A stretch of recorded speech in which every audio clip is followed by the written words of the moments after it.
Hello student, we were discussing about periodic classification of elements.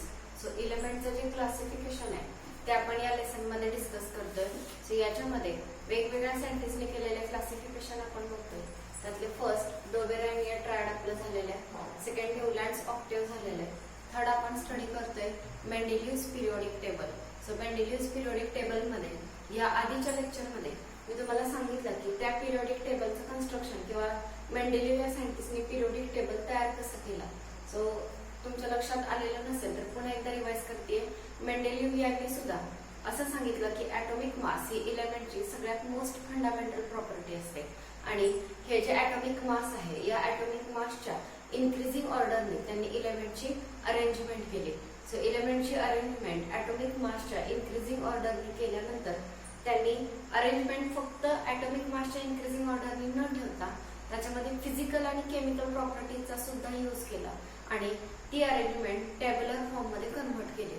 So तुम्हाला काल सांगितल्याप्रमाणे elements increasing ऑर्डरने horizontal row मध्ये लिहिले आणि फर्स्ट इलेमेंट सारख्या प्रॉपर्टीज दाखवणारा नेक्स्ट इलेमेंट सापडला की तो जो इलेमेंट आहे जो फर्स्ट सारख्या प्रॉपर्टी दाखवतोय त्याला फर्स्टच्या खाली लिहिलं आणि नेक्स्ट हॉरिझॉन्टल रो जी आहे ती स्टार्ट केली. सो यावेळी मेंडेलिव यांनी फर्स्ट पिरियोडिक टेबल तयार केला जो 63 इलेमेंटचा होता. मग हा जो पिरियोडिक टेबल आहे त्याच्याशी रिलेटेड मी तुम्हाला पिरियोडिक लॉ सांगितला, मेंडेलिव्स पिरियोडिक लॉ. आणि तो लॉ काय होता बघा, properties of the element are periodic function of their atomic masses. इलेमेंटच्या प्रॉपर्टीज ह्या त्यांच्या ॲटॉमिक मासेसचं पिरियोडिक फंक्शन असतं आणि यालाच मेंडेलिव्स पिरियोडिक लॉ असं सुद्धा म्हटलं जातं. त्यानंतर नेक्स्ट काल आपण मेरिट सुद्धा स्टार्ट केले होते या टेबलचे आणि याच्यामध्ये कॅन यू टेल मध्ये मी तुम्हाला होमवर्क दिला होता. सो तो होमवर्क सगळ्यांनी केला असेलच. सो आज आपण मेरिट जे ते एकदा रिपीट करतोय. तुम्हाला कालही मी सांगितलं होतं की या पॉइंट वरती बोर्ड एक्झामला क्वेश्चन विचारलेला आहे. सो 3 मार्क्स साठी क्वेश्चन विचारला तर तुम्हाला हे 3 पॉइंट लिहायचे. सो सगळ्यांनी पॉइंट व्यवस्थित समजून घ्या. त्यानंतर आपण याचं एक्सप्लेनेशन जे आहे ते लक्षात कसं ठेवायचं आपण बघूया. So first point, atomic masses of some elements revised so as to give them proper place in the periodic table. हा पहिला जो मेरिट आहे तो मी काल एक्सप्लेन केला होता. तर हे एकदा बघा, काही इलेमेंटचा ॲटॉमिक मास रिवाइज केलं. रिवाइज केलं म्हणजे चेक केलं की ते करेक्ट आहे की रॉंग आहे. For example beryllium. बेरिलियमचा आधी ॲटॉमिक मास होतो 14.09 आणि जेव्हा ते चेक केलं तेव्हा असं लक्षात आलं की त्याचा ऍक्च्युअल ॲटॉमिक मास आहे 9.4. सो आपण बघितलं. मग आता दुसरा मुद्दा असा येतो की किती इलेमेंटचं चेक केलं किंवा या इलेमेंटचं ॲटॉमिक मास का चेक केलं गेलं किंवा रिवाइज का केलं गेलं. तर त्याचं रिझन असं होतं, बेरिलियमच्या 14.09 या ॲटॉमिक मासनुसार त्याला नायट्रोजन नंतर प्लेस मिळते पिरियोडिक टेबलमध्ये आणि त्या ठिकाणी जर बेरिलियमला लिहिलं तर त्याच्या फिजिकल आणि केमिकल प्रॉपर्टीज त्या कॉलममध्ये मॅच होत नाही. सो फिजिकल आणि केमिकल प्रॉपर्टीज तिथे मॅच होत नव्हत्या आणि मेंडेलिव यांना त्यांचा टेबल दोन्ही गोष्टींनुसार म्हणजे ॲटॉमिक मासची इन्क्रीजिंग ऑर्डर सुद्धा पाहिजे आणि फिजिकल आणि केमिकल प्रॉपर्टीज सेम असणारे एलिमेंट एका कॉलम मध्ये सुद्धा पाहिजे. सो हे दोन्ही फिट व्हावं यासाठी हा फिट बसत नव्हता म्हणून याचं ॲटॉमिक मास जे ते रिवाइज केलं गेलं आणि लक्षात आलं की ते 9.4 आहे आणि यानुसार त्याला प्रॉपर प्लेस जी आहे ती पिरियोडिक टेबल मध्ये मिळाली. सो होपफुली सगळ्यांना कळलं असेल. तर बघा, atomic masses of some element revised so as to give them proper place in the periodic table in accordance with their properties. त्यांच्या प्रॉपर्टीज नुसार पिरियोडिक टेबल मध्ये प्रॉपर प्लेस मिळावी म्हणून काही इलेमेंटचा ॲटॉमिक मास रिवाइज केलं गेलं. तर हा यांचा मेरिट आहे, मेंडेलिव्स पिरियोडिक टेबलचा हा मेरिट आहे. नेक्स्ट बघा, सेकंड दिलेलं त्यांनी, he kept vacant places in periodic table.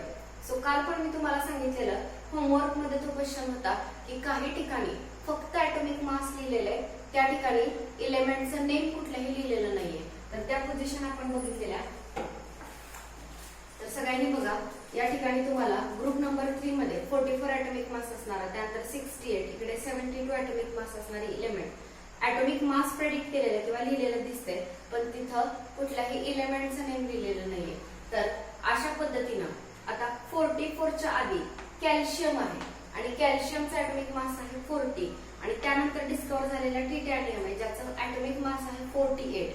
पण मेंडेलिव्हना असं वाटत होतं की कॅल्शियम नंतर लगेचच टिटॅनियम लिहायला नको. कदाचित कॅल्शियम 40 ते टिटॅनियम 48 40 ते 48च्या दरम्यान ॲटॉमिक मास असणारा कुठला तरी एखादा एलिमेंट भविष्यामध्ये डिस्कवर होईल असं त्यांचं भाकीत होतं, हा त्यांचा अंदाज होता. सो बघा, कॅल्शियमचा मास आहे 40 आणि टिटॅनियमचं 48, याच्या मधला ॲटॉमिक मास साधारण 44 असेल असं त्यांनी अंदाज बांधला. आणि 44 ॲटॉमिक असणारा एलिमेंट जो फ्युचरमध्ये डिस्कवर होईल त्याच्यासाठी त्यांनी आधीच रिकामी जागा ठेवली. सो नीट लक्षात असू द्या तुमच्या की हा टेबल जेव्हा तयार केला तेव्हा 44 ॲटॉमिक मास असणारा एलिमेंट डिस्कवर झाला नव्हता. फक्त त्यांनी अंदाज बांधलेला की 40 नंतर डायरेक्ट 48 ॲटॉमिक मास असणारा लगेच एलिमेंट असणार नाही, ह्या दोघांच्या मधला ॲटॉमिक मास असणारा सुद्धा एलिमेंट असेल आणि तो भविष्यात डिस्कवर होईल, हा त्यांचा अंदाज होता. तर अशा बऱ्याच ठिकाणी त्यांनी व्हॅकंट प्लेसेस ठेवलेले आहेत. सो आपलं स्टेटमेंट काय होतं बघा, ही केम vacant places in periodic table. त्यांनी त्यांच्या पिरियॉडिक टेबलमध्ये काही व्हॅकंट प्लेसेस किंवा रिकाम्या जागा ठेवल्या. कोणासाठी बघा, for those element that were not discovered. ह्या रिकाम्या जागा त्या एलिमेंटसाठी होत्या ज्या अजून डिस्कवरच झाले नव्हते, त्या एलिमेंटसाठी यांनी रिकाम्या जागा ठेवल्या होत्या. ओके, पुढे काय सांगितलं बघा, ॲटॉमिक मासेस वर प्रेडिक्टेड. त्या एलिमेंटचा ॲटॉमिक मास किती असेल ते त्यांनी आधीच प्रेडिक्ट करून ठेवलं. फॉर एक्झाम्पल मी आताच तुम्हाला 44 सांगितलं, असं 68 ॲटॉमिक मास सुद्धा प्रेडिक्ट केलेले, असं 72 सुद्धा प्रेडिक्ट केलेले.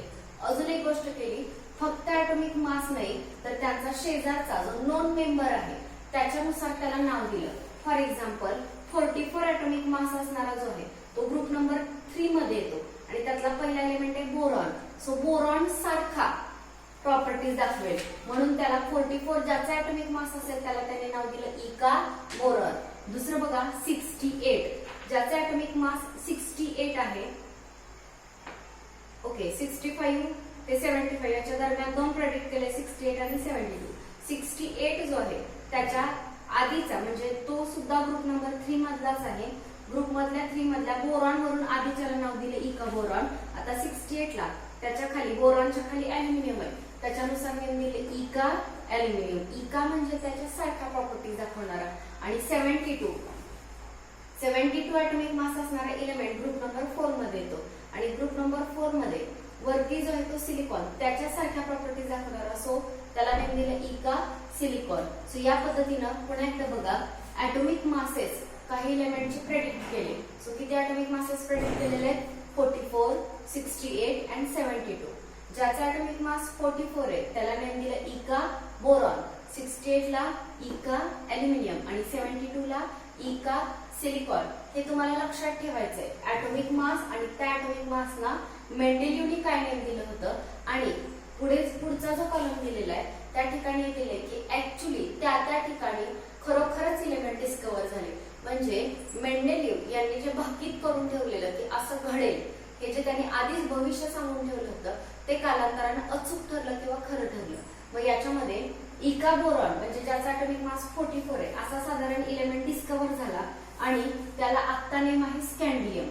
इका अॅल्युमिनियम 68 ॲटॉमिक मास असणारा एलिमेंट डिस्कवर झाला आणि त्याचा आत्ता नेम आहे गॅलियम. आणि 72 असणारा इका सिलिकॉन त्याचा आत्ता नेम आहे जर्मेनियम. सो इथे एक क्वेश्चन विचारला जातो बोर्डला, कदाचित हे मास नुसार विचारलं जाऊ शकतं पण मोस्ट फ्रिक्वेंटली विचारलाय तो मॅच द फॉलोइंग साठी. म्हणजे इका बोरॉनचं आत्ता नेम काय आहे, इका अॅल्युमिनियमचं काय आहे आणि इका सिलिकॉनचं काय आहे. सो या पद्धतीने याच्यावरती क्वेश्चन विचारला जातो, एकतर रिकाम्या जागांसाठी किंवा जोड्या जुळवांसाठी. त्यासाठी हे तुम्हाला लर्न पाहिजे. आणि 3 मार्कचा क्वेश्चन मेरिट्स वरती विचारला जाईल, त्यासाठी ह्या तिन्ही प्रॉपर्टीज लर्न पाहिजेत. सो आपण दुसरी प्रॉपर्टी बघतोय. मी पुन्हा एकदा रिपीट करते प्रॉपर्टी. मेंडेलिव्ह यांनी त्यांच्या पिरियॉडिक टेबलमध्ये काय ठेवलेलं आहे, व्हॅकंट प्लेसेस. आता या व्हॅकंट प्लेसेस कोणासाठी ठेवलेल्या आहेत तर त्या एलिमेंटसाठी जे अजून डिस्कवर झाले नव्हते. पण मेंडेलिव्हना वाटत होतं की त्या जागी कदाचित भविष्यामध्ये एलिमेंट काय होतील, डिस्कवर होतील. सो अशा ठिकाणी त्यांनी जागा ठेवलेल्या. त्यानंतर काय काय भाकीत केलेलं, त्यांचा ॲटॉमिक मास सांगितलेलं. किती बघा, 44, 68, 72. 44 ला नाव दिलं इका बोरॉन, 68 ला इका अॅल्युमिनियम आणि 72 ला इका सिलिकॉन. या पद्धतीनं त्या जागी ऍक्च्युअल जेव्हा एलिमेंट डिस्कवर झाले तेव्हा आता त्यांची नावं काय आहेत तर इका बोरॉनच्या जागी जो डिस्कवर झालाय त्याचा आता नेम आहे स्कँडियम. इका अल्युमिनियमच्या जागी जो डिस्कवर झाला आहे तो आहे गॅलियम आणि इका सिलिकॉनच्या जागी जो डिस्कवर झालेला आहे तो आहे जर्मेनियम. सो या पद्धतीने इलेमेंट डिस्कवर झाले. आता मुलांनो, आपल्या पुस्तकामध्ये actual and predicted properties of gallium हा एक टेबल दिलेला आहे पेज नंबर 19 वरती. सगळ्यांनी टेबल चेक करायचा आहे. पाठ नाही झाला तरी चालेल, पण ह्याच्यावरून त्यांना सांगायचंय की मेंडेलिव्ह यांनी केलेल्या भाकीत किती अचूक ठरले. सो बघा, पहिला तर प्रॉपर्टी कोणाची, इका अल्युमिनियमची. इका अल्युमिनियम हे मेंडेलिव्ह यांनी दिलेलं नेम आहे. त्याच्या जागी आता कोण डिस्कवर झालेला आहे तर गॅलियम. तर बघा, इका अल्युमिनियम मेंडेलिव्हनी सांगितलं होतं की त्याचं ॲटॉमिक मास 68 असेल आणि ऍक्च्युली गॅलियमचा ॲटॉमिक मास आहे 69.7, म्हणजे खूप थोडासा फरक आहे, म्हणजे साधारण जवळपास ते ॲटॉमिक मास सापडले.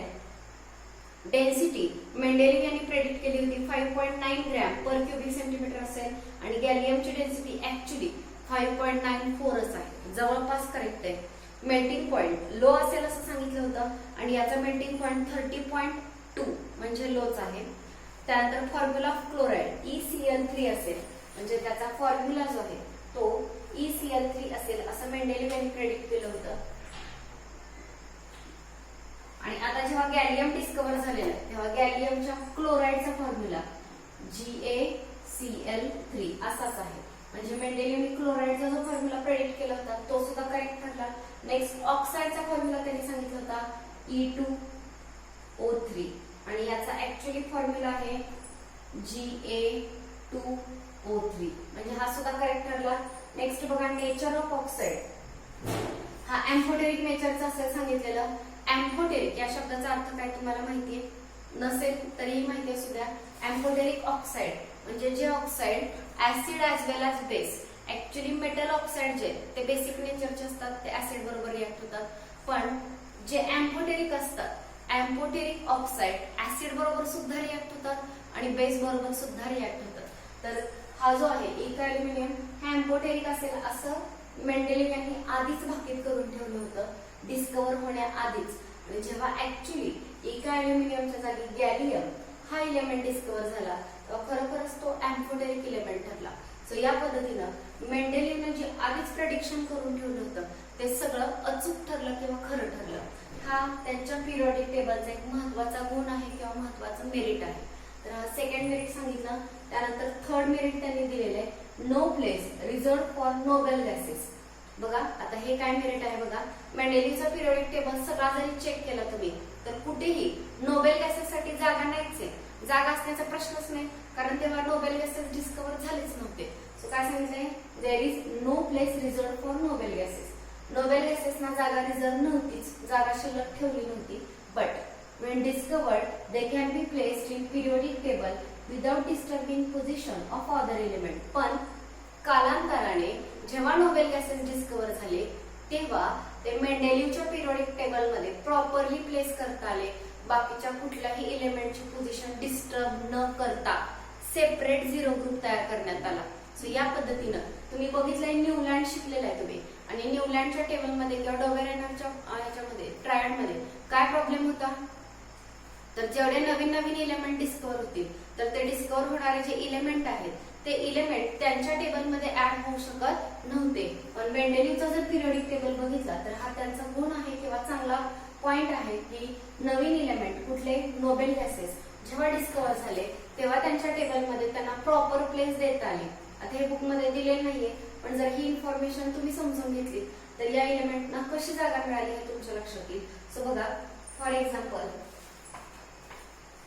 हेलियम, निऑन, आर्गॉन हे इलेमेंट त्यांनी दिलेले आहेत.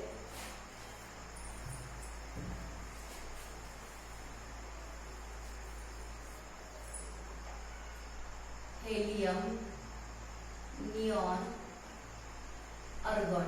ओके, आता हे मेंडेलिव्ह पिरियॉडिक टेबल मध्ये कसे प्लेस केले गेले ते आपण बघूया. तर सगळ्यात पहिलं हायड्रोजन. हायड्रोजनचा ॲटॉमिक मास आहे 1. ओके, त्यानंतर त्याच्या खाली जो लिहिलेला आहे लिथियम, त्याचा ॲटॉमिक मास आहे 7. त्यानंतर या लिथियमच्या हॉरिझॉन्टल रो मध्ये शेवटचा जो दिलेला आहे फ्लोरीन, फ्लोरीनचा ॲटॉमिक मास आहे 19. त्यानंतर इथं आहे सोडियम, सोडियमचा ॲटॉमिक मास आहे 23. सो या पद्धतीनं मधले इलेमेंट्स मी लिहिलेले नाहीये, फक्त पहिले आणि शेवटचे इलेमेंट लिहिले. आता इनर्ट गॅसेसना किंवा नोबेल गॅसेसना इथे जागा कशी मिळाली हे तुम्हाला सांगायचंय. सो बघा, हायड्रोजनचा ॲटॉमिक मास 1, हेलियमचा ॲटॉमिक मास आहे 2. ओके, म्हणजे हेलियमला कुठे जागा मिळाली पाहिजे? हायड्रोजनच्या नंतर आणि लिथियमच्या आधी. 7 पेक्षा कमी ॲटॉमिक मास असणारा आणि 1 पेक्षा जास्त ॲटॉमिक, ह्या दोघांच्या मधला ॲटॉमिक मास आहे हेलियमचं 2. आणि त्याला कुठे जागा दिली बघा? लिथियमच्या आधी हेलियमला लिहिलं. सो बघा, हायड्रोजनच्या नंतर प्लेस आली आणि लिथियमच्या आधी आली. सो ॲटॉमिक मास नुसार तो इन्क्रीजिंग ऑर्डर मध्ये बरोबर फिट बसला. सो या पद्धतीने हेलियम लिहिला. बघा, आता हेलियम नंतर लिथियम मधले एलिमेंट्स असतील. शेवटचा आहे फ्लोरीन. फ्लोरीनचा ॲटॉमिक मास आहे 19. त्यानंतर डिस्कवर झाला निऑन. निऑनचं जे ॲटॉमिक मास आहे ते तर हेलियमचा ॲटॉमिक मास आहे 4. ठीक आहे, हेलियमचा ॲटॉमिक मास 4, त्याला हायड्रोजनच्या नंतर आणि लिथियमच्या आधी प्लेस मिळालेली आहे. त्यानंतर निऑन जो दिलेला आहे, निऑनचा ॲटॉमिक मास आहे 20. आता हे चेक करा, 20 जर ॲटॉमिक मास आहे तर क्लोरीन पेक्षा कसं आहे ते जास्त आहे आणि सोडियम पेक्षा कमी. मग त्याला जागा कशी मिळाली पाहिजे? फ्लोरीनच्या नंतर आणि सोडियमच्या आधी. त्यांनी कुठं प्लेस केलं बघा? हेलियमच्या बरोबर खाली निऑनला लिहिलं, कारण हेलियम सारख्या प्रॉपर्टीज निऑनचे, दोघेही नोबेल गॅसेस आहेत. सो त्या ठिकाणी लिहिलं. मग आता काय झालं बघा? बरोबर फ्लोरीन नंतर 20, फ्लोरीनचा ॲटॉमिक मास 90, तर निऑनचा ॲटॉमिक मास आहे 20 आणि बरोबर सोडियमच्या आधी त्याला जागा मिळाली. सो ॲटॉमिक मास नुसार सुद्धा तो इन्क्रीजिंग ऑर्डर मध्ये राहिला आणि प्रॉपर्टीज सेम असणारे सुद्धा उभ्या एकाच ग्रुपमध्ये हे इलेमेंट्स आले. याच पद्धतीने तुम्ही जर चेक केलं तर असा सेपरेट एक इनर्ट गॅसेसचा किंवा नोबेल गॅसेसचा एक सेपरेट ग्रुप तयार करण्यात आला आणि ही ग्रुपची अरेंजमेंट करत असताना बाकीच्या कुठल्याही इलेमेंटची जागेची अदलाबदल करावी लागली नाही. ते आहे त्या प्लेसला राहिले. शिवाय ह्यांची अरेंजमेंट इन्क्रीजिंग ऑर्डर मध्ये सुद्धा आली ॲटॉमिक मासच्या आणि प्रॉपर्टी सेम असणारे इलेमेंट एकाच कॉलम मध्ये सुद्धा आले.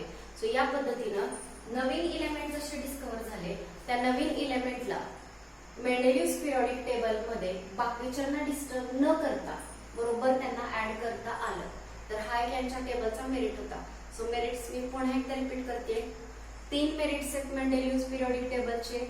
पहिलं मेरिट बघा, atomic masses of some element are revised. माझ्या मते एवढे 2 वर्ड लक्षात ठेवले तरी तुमच्या लक्षात राहील सगळी property. Atomic masses of some elements revised so as to give them.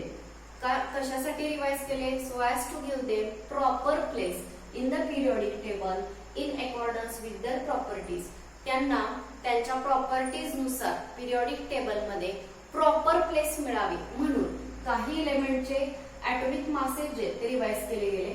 त्यात फॉर एक्झाम्पल दिले बेरिलियम. बेरिलियमचा आधी ॲटॉमिक मास होतं 14.09 आणि चेक केल्यानंतर आता त्याला बेरिलियमचा मास 9.4. सो या पद्धतीनं एकदा सांगा, atomic masses of some element revised so as to give them proper place in the periodic table in accordance with their properties. This is first merit. Second merit काय बघा, मेंडेलिव्ह kept some vacant places in his periodic table. मेंडेलिव्हने त्यांच्या periodic table मध्ये काही vacant places ठेवल्या आणि कोणासाठी ठेवल्या?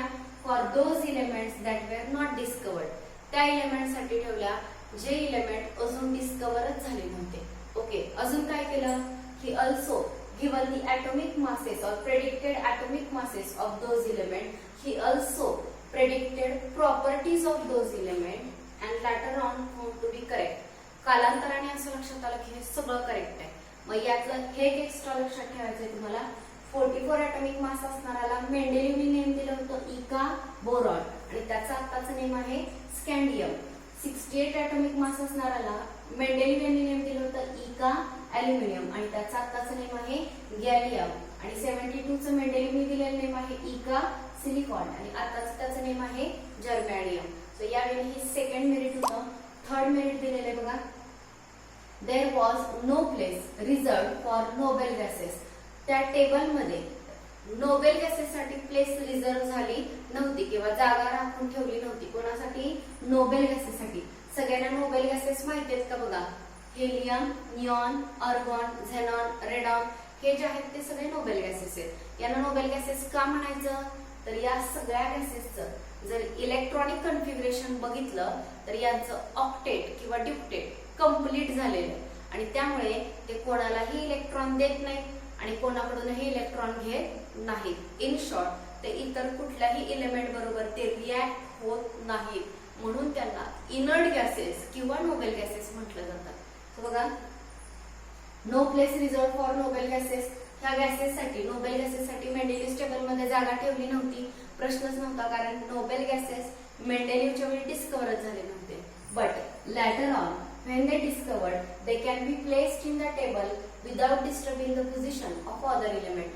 नंतर नोबेल गॅसेसचा जेव्हा शोध लागला तेव्हा ते नोबेल गॅसेस पिरियोडिक टेबल मध्ये ऍड करता आले आणि ऍड करताना बाकीच्या एलिमेंटची पोझिशन डिस्टर्ब न करता ते ऍड केले गेले.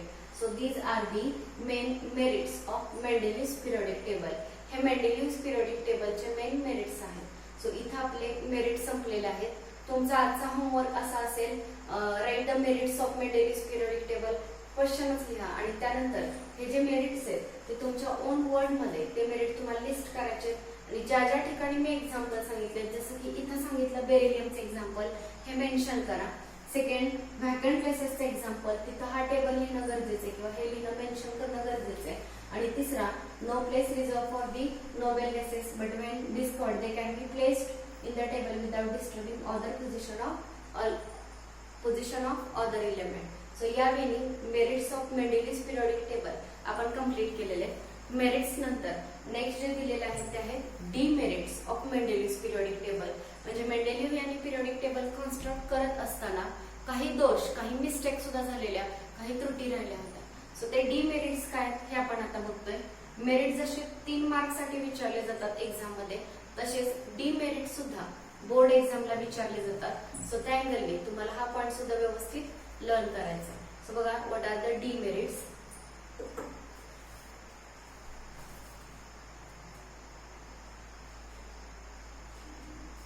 Okay, before starting demerit, they have given one question in use your brain power. use your brain power मध्ये एक क्वेश्चन दिलेला आहे. सगळ्यांनी बघा, तुम्हाला याचा आन्सर सापडते का. क्वेश्चन असा आहे, chlorine has 2 isotope with chlorine 35 and chlorine 37. बघा, ते म्हणतात की क्लोरीनचे 2 आयसोटोप आहेत. त्यातला पहिला जो आहे क्लोरीन 35 आणि दुसरा आहे क्लोरीन 37. सगळ्यांना आयसोटोप्स माहिती आहेत का. बघा, आयसोटोप्स म्हणजे असे इलेमेंट ज्यांचा ॲटॉमिक नंबर सेम असतो मात्र ॲटॉमिक मास वेगवेगळा असतं.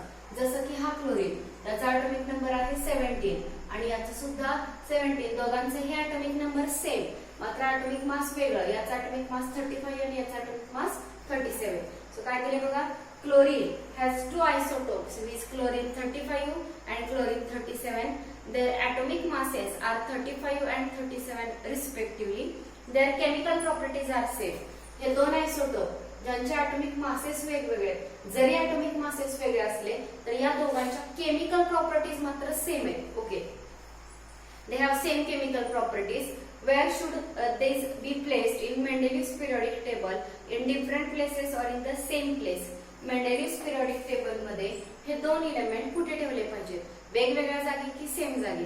क्वेश्चन कसा आहे कळला का. बघा, हे 2 आयसोटोप आहेत. याचा ॲटॉमिक मास आहे 35 आणि याचा ॲटॉमिक मास आहे 37.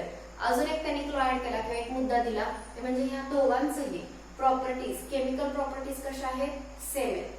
आता मेंडेलिव्ह पिरियोडिक टेबलचा विचार करा. मेंडेलिव्ह यांनी एलिमेंटची अरेंजमेंट कशी केली, ॲटॉमिक मासेसच्या इन्क्रीजिंग ऑर्डरने. त्यानुसार क्लोरीन 35 ची पोझिशन कशी पाहिजे, पहिली, आणि त्यानंतर पुन्हा दिली पाहिजे क्लोरीन 37 ला. पण दुसऱ्या अँगलने जर विचार केला तर दोघांच्याही केमिकल प्रॉपर्टीज कशा आहेत, सेम आहेत. म्हणजे पहिला जर तुम्ही दिला क्लोरीन 35 आणि दुसऱ्या कॉलम मध्ये दिला क्लोरीन 37 तर जागा कशी मिळाली त्यांना, वेगवेगळ्या ग्रुपमध्ये, वेगवेगळ्या कॉलम मध्ये मिळाली. पण मेंडेलिव्ह यांनी 2 गोष्टी साध्य केलेल्या. त्यातली पहिली, एलिमेंटची अरेंजमेंट ॲटॉमिक मासच्या इन्क्रीजिंग ऑर्डरने होती आणि दुसरी, सेम प्रॉपर्टीज असणारे एलिमेंट एकाच ग्रुपमध्ये त्यांनी लिहिलेले. मग त्यानुसार क्लोरीन 35 च्या खाली क्लोरीन 37 आला पाहिजे. मग त्यांची पोझिशन सेपरेट द्यायची की त्यांना एकाच ठिकाणी जागा द्यायची, हा एक प्रश्न आहे. या क्वेश्चनचा आन्सर तुम्हाला द्यायचंय की मेंडेलिव्स पिरियडिक टेबल मध्ये यांना डिफरंट प्लेस द्यायची की सेम प्लेस द्यायची, तुम्ही काय आन्सर देता बघा. सो आपला हा पॉईंट संपलेला आहे. त्यानंतरचा नेक्स्ट पॉईंट स्टार्ट करतोय आपण, डिमेरिट्स ऑफ मेंडेलिव्स पिरियडिक टेबल.